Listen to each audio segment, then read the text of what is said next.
మహబూబాబాద్ జిల్లా మరిపేడ మండలం వీరారం గ్రామ శివారులోని చెరువులో రాష్ట్ర ప్రభుత్వం ప్రతిష్టాత్మకంగా ప్రవేశపెట్టిన చేప పిల్లలను పంపిణీ చేశారు. ముదిరాజుల సంక్షేమం కోసం ప్రభుత్వం చేప పిల్లలను పంపిణీ చేయడం హర్షించదగ్గ విషయమన్నారు. నాణ్యమైన చేప పిల్లలను పంపించి భవిష్యత్తులో కూడా ముదిరాజ్ యువతకు తోడ్పాటును అందించాలని కోరారు. కార్యక్రమంలో ముదిరాజ్ మహాసభ జిల్లా నాయకులు గొడుగు శ్రీనివాస్, దూండి వెంకటేశ్వర్లు, దుస్సా నరసయ్య పాల్గొన్నారు.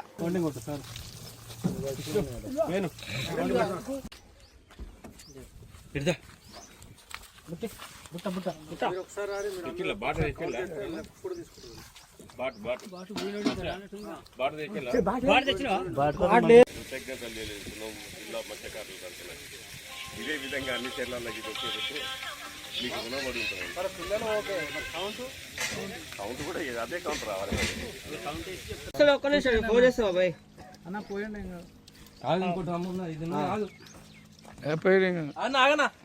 పిల్లలు బుట్ట పెట్టి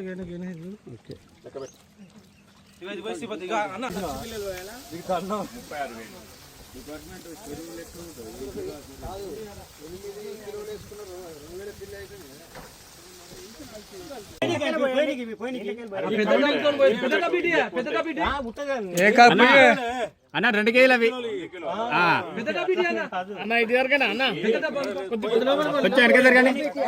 ఇంకా ఊళ్ళో పోతారు ఎవరు కొంచెం వెనక జరగండి. ఇది చూడండి.